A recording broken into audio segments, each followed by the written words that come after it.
Banyak yang tidak tahu, inilah 5 peristiwa aneh menjelang kelahiran Nabi Muhammad Sallallahu Alaihi Wasallam. Padamnya api keabadian hingga tertutupnya langit.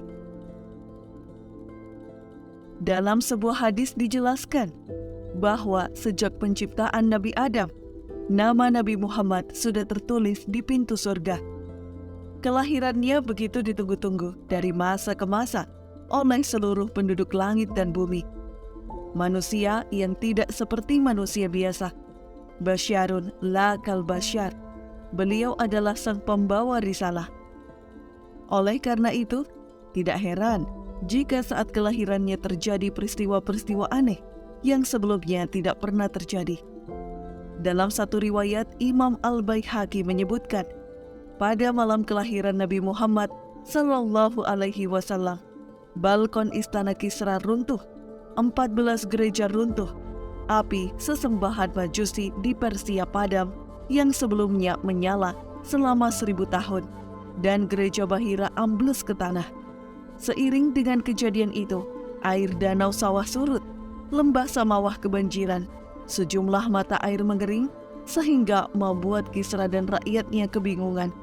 Kemudian dikabarkan pula seorang kepercayaan Kisra bernama Al-Mubizan bermimpi melihat unta-unta bermuatan berat menuntun kuda-kuda bagus.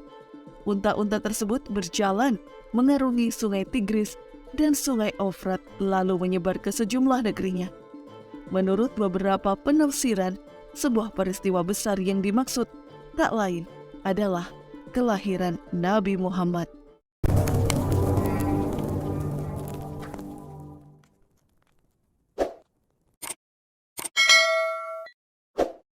Bismillahirrahmanirrahim. Assalamualaikum warahmatullahi wabarakatuh.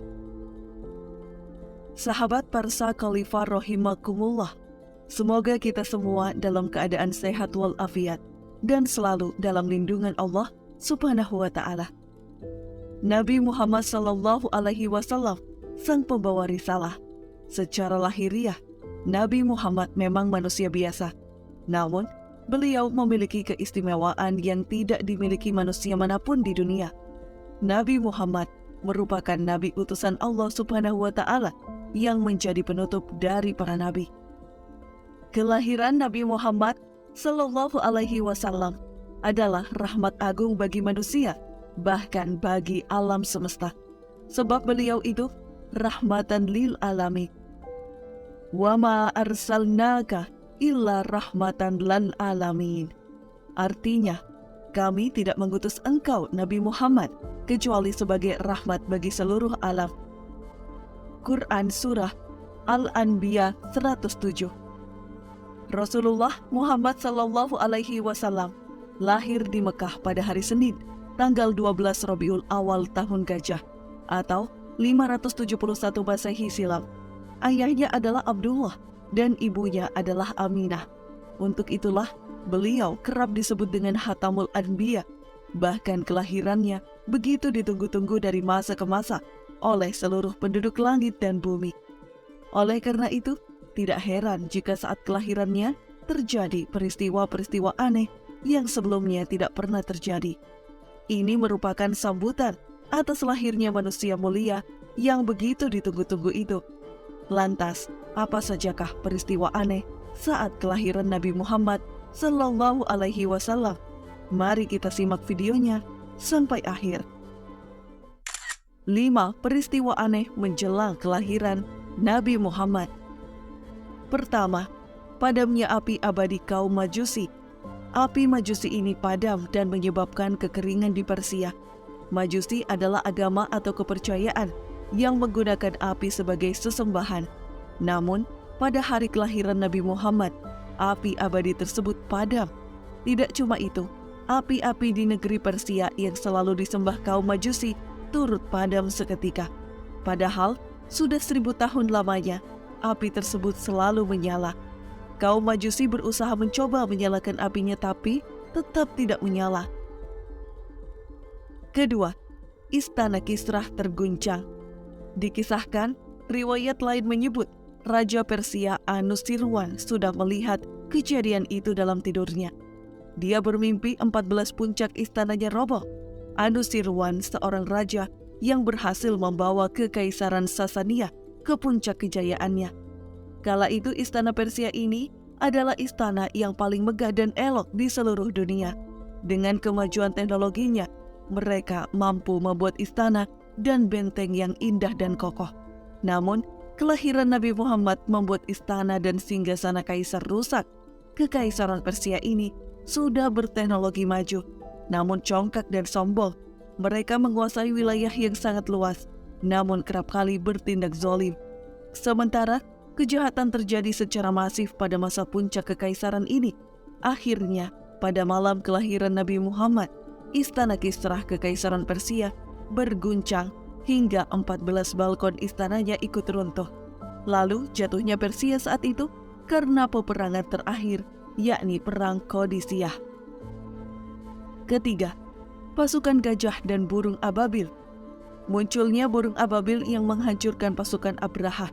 Seperti yang kita ketahui, Rasulullah dilahirkan pada tahun gajah. Disebut tahun gajah karena saat itu Abraha membawa pasukan bergajah menyerang Ka'bah. Dalam buku Samudra Keteladanan Muhammad menceritakan, semakin banyak peziarah yang berbondong-bondong pergi ke Ka'bah. Padahal, biasanya hal itu tidak pernah terjadi. Lantas, Abraha iri dengan Ka'bah yang selalu ramai. Abraha ini adalah penguasa di Yaman. Lalu ia membangun gereja besar di kota San'a dengan maksud agar orang-orang berkunjung ke sana dan mendatangkan pemasukan besar bagi Yaman. Ia ingin menggeser kedudukan Ka'bah yang selalu ramai didatangi orang dari seluruh penjuru Arab. Namun bangunan yang megah dan indah itu tidak kunjung ramai. Orang-orang Arab tetap berdatangan ke Mekah untuk mengunjungi Ka'bah yang memiliki nilai historis tinggi. Terlebih lagi pada musim haji. Kemudian ada satu pemicu kemarahan Abraha. Dalam sirah Rasulullah, Syekh Mahmud Al-Misri menyebutkan seorang laki-laki Arab dari Bani Kinanah masuk gereja tersebut dan meletakkan kotoran di dalamnya. Inilah yang menjadi pemicu kemarahan Abraha hingga ingin menghancurkan Ka'bah. Kemudian Abraha menyiapkan pasukan dalam jumlah besar, sebagiannya mengendarai gajah. Dengan sombong dan pongah, mereka bergerak menuju Makkah. Tujuannya hanya satu, yakni menghancurkan Ka'bah. Orang-orang Mekah yang mendengar kabar itu merasakan ancaman yang besar. Pasukan bergajah itu bukan tandingan mereka. Bahkan Abdul Muthalib sebagai pemimpin Mekah pun tidak bisa berbuat banyak. Ia menyerahkan perlindungan Ka'bah sepenuhnya kepada Allah. Saat mengetahui 200 untanya dijarah Abraha, Abdul Muthalib menemui Abraha meminta untanya dikembalikan. Mengatakan, "Kamu datang hanya untuk meminta untamu kembali. Lalu bagaimana dengan Ka'bah yang akan kuhancurkan?" Abraha keheranan dengan sikap Abdul Muthalib. Abdul Muthalib berkata, "Unta itu milikku, maka aku memintanya kembali. Sedangkan Ka'bah itu milik Allah, maka dia sendiri yang akan melindunginya." Jawab kakek Nabi Muhammad itu. Abraham merasa besar diri karena tidak ada yang mampu melawannya. Unta Abdul Muthalib pun dikembalikan. Namun belum sampai mereka di Mekah, datang burung berbondong-bondong dari arah laut. Burung-burung itu membawa batu-batu panas yang bernama sijil dengan paruhnya. Kemudian batu itu dijatuhkan tepat di atas kepala pasukan Abraha. Lalu mereka pun jatuh berkelimpangan dan tewas mengenaskan. Tetapi saat terkena batu itu, Abraha tidak langsung mati, namun luka parah. Ketika dilarikan ke Yaman, kondisinya semakin melemah dan akhirnya tewas dengan dada terbelah dan jantungnya keluar. Sebagaimana yang kita ketahui, burung-burung ini burung ababil, sebagaimana tertuang dalam Quran Surah Al-Fil ayat 1 hingga 5. Pada ayat tersebut dijelaskan bahwa burung yang berbondong-bondong itu burung ababil, pasukan yang khusus diciptakan oleh Allah untuk mengalahkan rombongan pasukan gajah dari Yaman yang berniat menghancurkan Ka'bah. Keempat, Ka'bah bergetar dan berhala bersujud. Dalam sebuah riwayat Abdul Muthalib, kakek Nabi Muhammad SAW mengatakan, "Sewaktu aku berada di dekat Ka'bah, patung berhala yang ada di dalam Ka'bah tiba-tiba jatuh tersungkur dari tempatnya dalam bentuk bersujud kepada Allah. Aku juga mendengar suara dari dinding Ka'bah.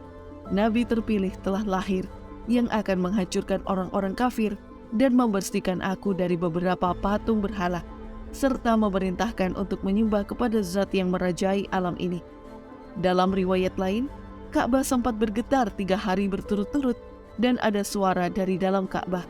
Katakanlah telah datang kebenaran Islam dan tidak akan memulai kebatilan, juga tidak akan mengembalikan kekufuran.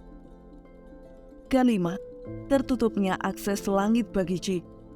Setelah kelahiran Nabi Muhammad, kaum jin tidak lagi bisa mengintip berita langit. Hal itu diakui oleh kaum jin sendiri, sebagaimana dilansir Al-Quran pada surat Al-Jin ayat 8 dan 9. Artinya, jin berkata lagi, "Sesungguhnya kami jin telah mencoba mengetahui rahasia langit, maka kami mendapatinya penuh dengan penjagaan yang kuat dan panah-panah api. Sesungguhnya kami jin dahulu selalu menduduki beberapa tempat di langit untuk mencuri dengar berita-beritanya. Akan tetapi, sekarang siapa yang mencoba mencuri dengar, pasti akan menjumpai panah api yang mengintai untuk membakarnya." Padahal sebelumnya, mereka dengan mudahnya mendapatkan kabar dan perintah langit untuk kembali disebarkan kepada juru ramal dan tukang sihir. Namun setelah Nabi Muhammad lahir, Allah meminta langit dihalangi dari setan dan dipenuhi penjagaan malaikat, panah-panah api, sehingga mereka tak lagi bisa mendengarnya.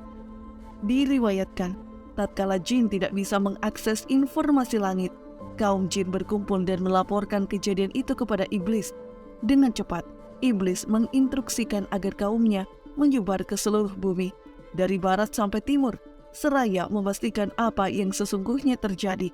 Ternyata, dari hasil pengamatan mereka ditemukan bahwa di kota Mekah ada seorang bayi yang tengah dikerumuni malaikat. Bayi itu mengeluarkan sinar dan memancar ke langit. Para malaikat pun sibuk menyampaikan salam kepada panutan alam yang baru saja dilahirkan. Bayi tersebut adalah Nabi Muhammad SAW. Di balik keanehan peristiwa yang sudah disebutkan, masih ada lagi keanehan dan kemuliaan karena lahirnya Nabi Muhammad. Beliau pernah bersabda, "Termasuk bagian kemuliaan dari Allah yang dianugerahkan kepadaku. Aku dilahirkan dalam keadaan telah dihitan, dan tidak seorang pun melihat auratku." Diriwayatkan pula dalam hadis bahwa Nabi kita Muhammad dilahirkan dalam keadaan terhitan, sebagaimana 13 Nabi lainnya. Masya Allah, telah Allah berikan kemuliaan, anugerah yang begitu banyak kepada Nabi Muhammad ini, serta nasab beliau yang begitu mulia. Semoga semakin menambah kecintaan kita kepada baginda Rasulullah Sallallahu Alaihi Wasallam.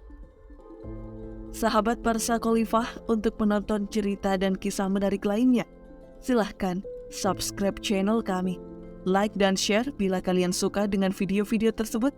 Semoga bisa menjadi amal jariah untuk menambah pahala dan sekaligus melakukan syiar Islam. Terima kasih. Jazakumullah khairan katsiran. Subscribe, like and share bila kalian suka dengan video-video kami. Terima kasih.